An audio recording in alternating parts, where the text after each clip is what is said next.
엘리야는 전형적인 예언자입니다.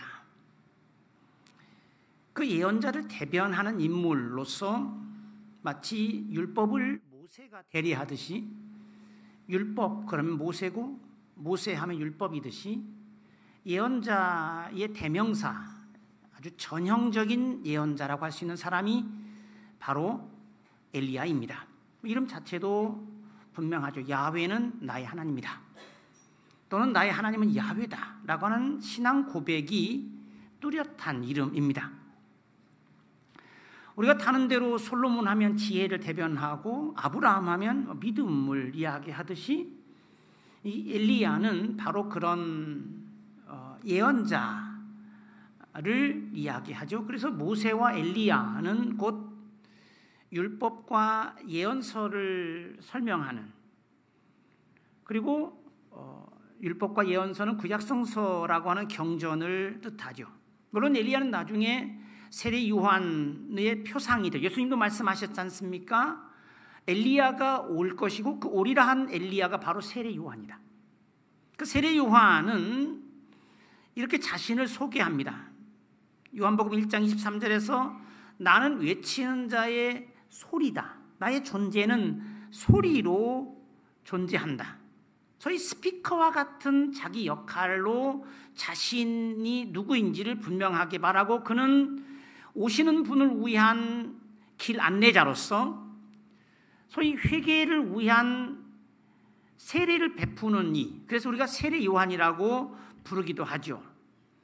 자기 뒤에 나타날 능력이 많으신 그분을 위한 무대를 만들고, 그리고 그가 씨를 뿌리를 텃밭을 가꾸는 갈아엎는 사람으로 마치 어쩌면 왕이 온다고 소위 물러거라 외치는 사람처럼, 그리고 그의 역할은 그것으로 끝나. 마치 이 요한복음의 예를 들자면 진짜 주인공이 신랑을 에스코트하고 사라지는 친구처럼 그렇게 그는 자기 역할을 하고 역사의 무대에서 사라집니다. 예언자는 사실 하나님의 사람을 일컫는 명칭입니다. 소위 선지자라고 하는 것은 영의 집이 되어 산 사람, 성령의 임재와 함께 그의 영을 받은 사람 각각이 하나님의 사람이 된 이야기가 성령 강림의 이야기죠. 특별히 선택되고 부름받은 어떤 특정 사람이 아니라 하나님의 영을 받은 사람은 누구나 그분의 사람이 된다고 하는 소위 하나님의 백성의 민주화라고 부를 수 있는 사건이 성령 강림의 사건입니다. 하늘의 지혜와 능력이 어떤 일부의 사람들에게가 아니라 누구든지 모든 사람에게 주어진, 그래서 그리스도의 영을 받은 사람은 그리스도의 사람이고, 또 하는 대로 진짜 그리스도인은 교회에 교적이 있는 사람이 아니라 어쩌면 습관에 따라 주일에 교회를 나오는 사람이 아니라 주의 영이 그 속에 있는 사람, 예수의 정신, 예수의 마음, 예수의 신앙, 예수의 믿음, 예수의 용기, 예수의 헌신이 있는 사람이 바로 예수의 사람이듯이, 그런 의미에서 영에 충만했던 사람 엘리야는 하나님의 사람들인 우리 모두에게 소위 신앙의 표상이 되는 사람입니다. 엘리야가 입은 옷은 그를 특징 지우죠. 이 예언자 엘리야는 그의 복장에 어울리게 매우 바쁘게 움직인 사람이었습니다. 그에 대한 이 열왕기성의 보도에 따르면 그는 아합의 마차보다 더 빨리 달렸다. 열왕기상 18장에 보면 나오는데, 주님의 능력이 엘리야에게 임함에 그가 허리를 동이고 이스라엘로 들어가는 곳까지 아합 앞에서 달려갔다. 마차를 타고 가는 아합보다 더 빨리 달려간 사람. 축지법을 썼을까요? 어떻게 가능할까요? 마치 보이지는 않지만 옛날 원더우먼에 나오듯이 어떤 투명 비행기를 타고 가듯이 그의 불말들이 이끄는 불병거를 타고 다닌 건가요? 도대체 어떻게? 그래서 그의 마지막 장면은, 이별 모습은 마치 그의 삶을 압축하듯이 어떤 신화적이고 동화적인 한 장면 같은 이 이야기가 무엇을 말해? 그는 풀말과 불수레를 타고 다녔던 사람과 같았고, 그리고 그가 살았듯이 마지막에도 회오리 바람을 타고 하늘로 올라가죠. 어떻게 올라갔을까요? 패러글라이딩 하듯이 그렇게 했을까요? 하나님에 대한 열정이 남달랐던, 저는 하나님에 대한 열심이 특별합니다 라고 말했던, 그래서 영으로 충만했던, 그 바람에 날리는 속도감 있게 살았던 사도 바울의 표현을 빌리자면 소위 성령의 집, 온전한 성령의 집이었던, 그래서 영이 끌고 다니는 대로 살았고 그 영의 순전한 도구였던 예언자였죠. 여기 열왕기상에 보면 나오는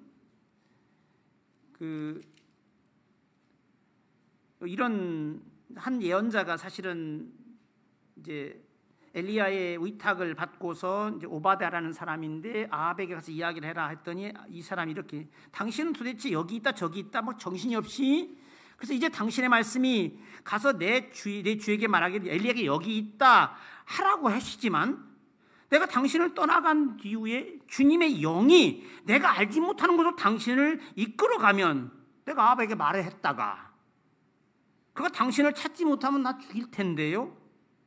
저는 어려서부터 주님을 경외하던 사람입니다 라고 말합니다. 사실 에스겔서에 보면 그 영이 그 선지자를 들어올린 이야기가 나옵니다. 장소의 순간이동과 같이 마치 SF 영화에 나오는 그런 경우일까요? 마치 바람에 날려가는 잎사귀를 연상시키고, 우리가 예수님이 니고데모의 대화에서 말했듯이 성령으로 난 사람은 바람이 임의로 불고 그 바람에 의하여 다니는 사람처럼,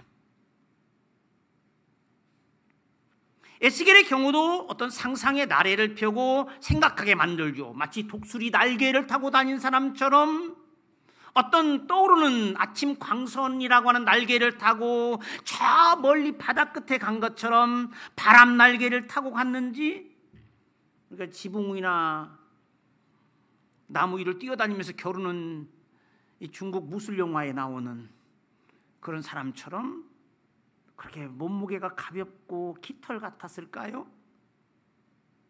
실제로 그런 것인지, 아니면 그저 하나님의 영에 사로잡혀 상상할 수 없는 부지런함으로 움직이며 마치 홍위 장군 곽재를 연상시키듯이 동해 번쩍 서해 번쩍 신나게 동분서주 살게 된 것을 말하는지 알 수는 없습니다.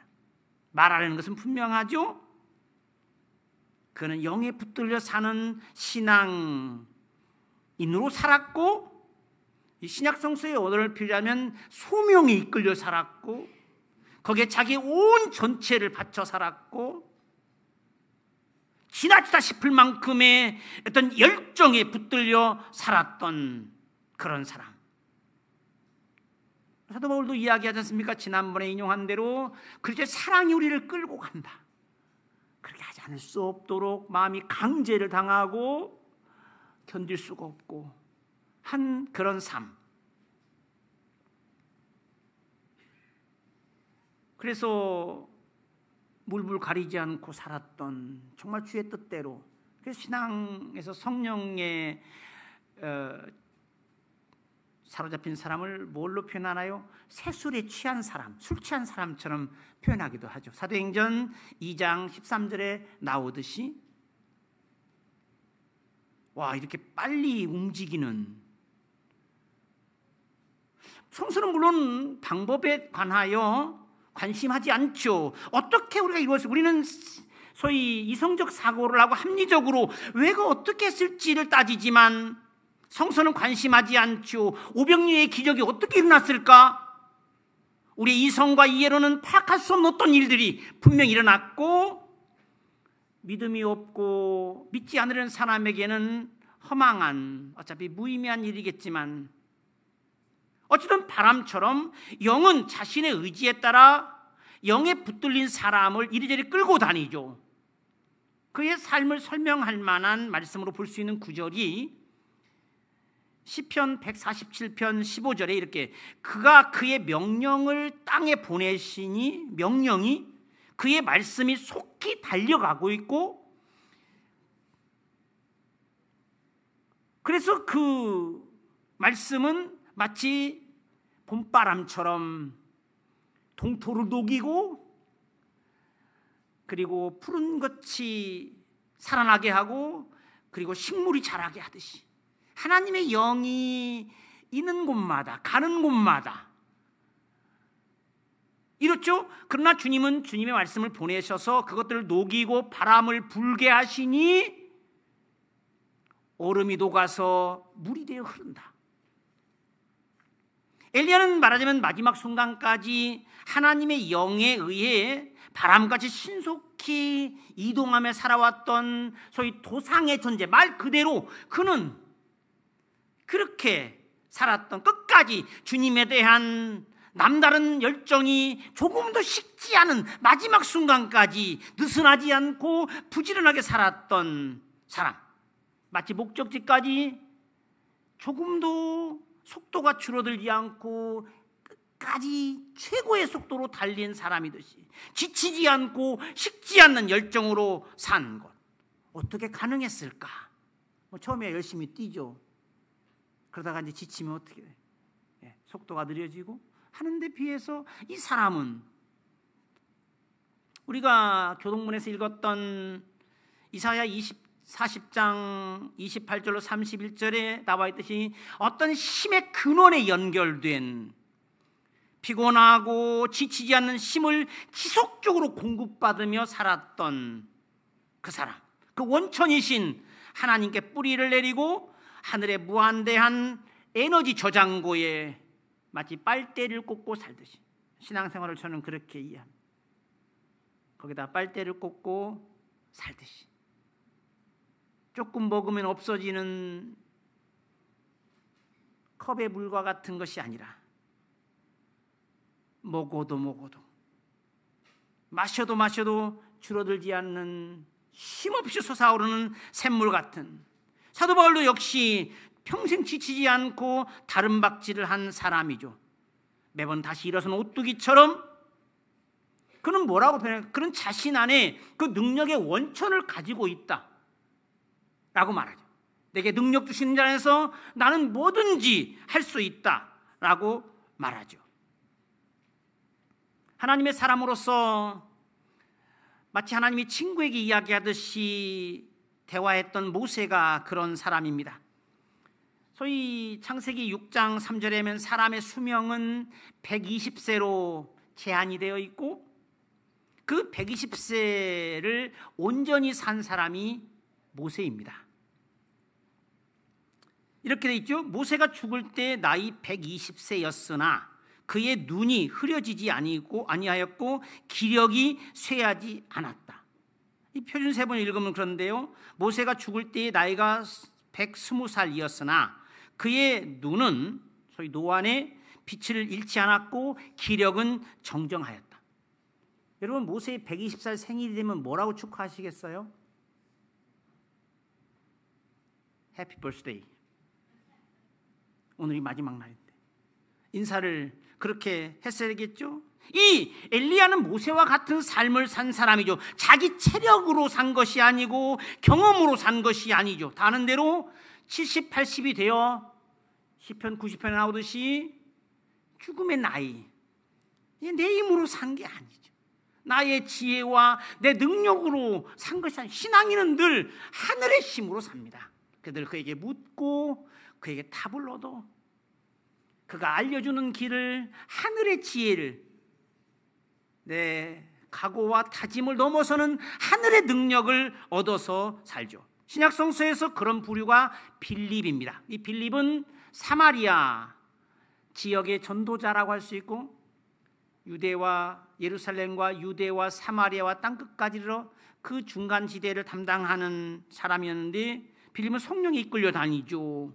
에티오피아 내시에게 갔다가 또 자기의 길을 가고, 그래서 그를 다시 볼 수가 없었죠.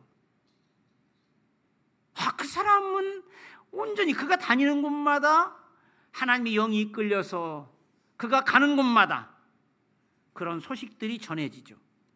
엘리야의 복장은 그가 야인이었다는 것을 말해주죠. 민첩한 동작을 위한 복장, 고급 양복과 아름다운 한복을 입은 것이 아니라, 세례 요한이 그랬죠. 그는 약대 털옷을 입었고 메뚜기와 석청을, 오늘날로 말하면 되게 자연식인데 고급스럽지 않은 음식을 먹었죠. 허리띠를 띠는 것은 늘 종의 모습입니다. 주인이 언제 올지 늘 기다리고 있다가 그가 문을 두드리면 열어주려고 기다리는 사람처럼. 제가 이 주민교회에 오게 되니까 저에게 아주 딱 맞는 교회 같다고 축하한다는 말을 하는 분들이 많았습니다. 제 농담처럼 이야기했습니다. 가보니 거기가 정말 천국이더라.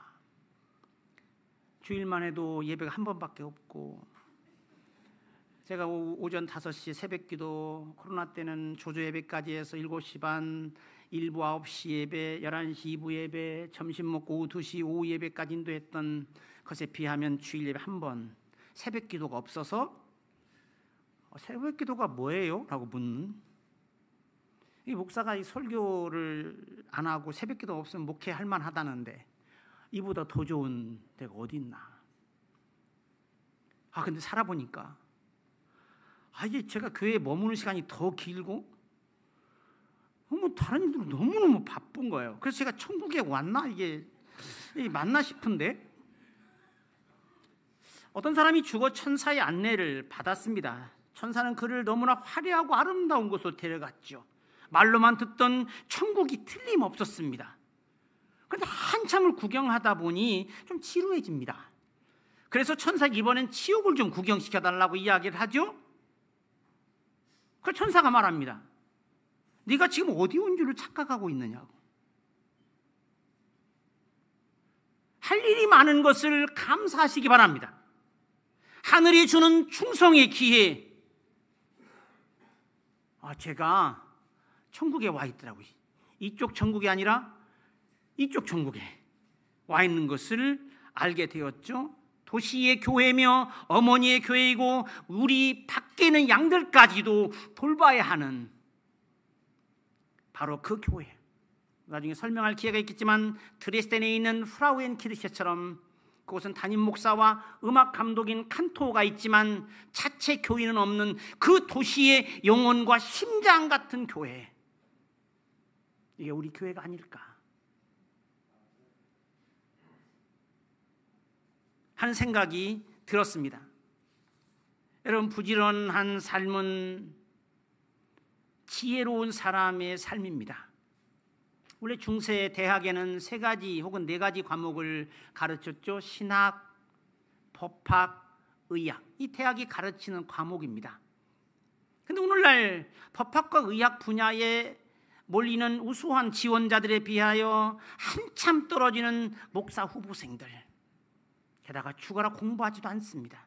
너무나 쉽게 목사가 되고, 유럽에서는 목사를 신학자라고 부릅니다.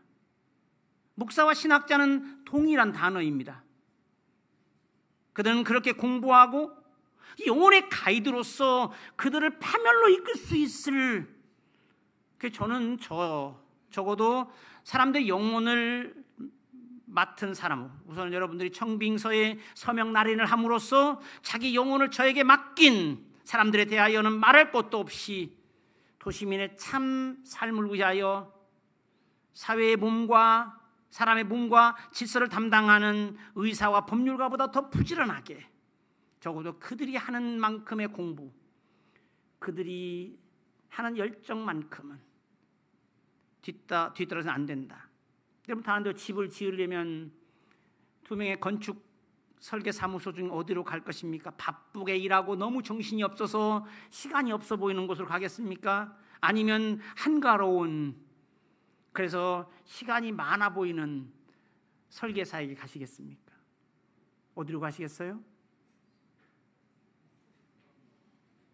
바쁘게 설계도를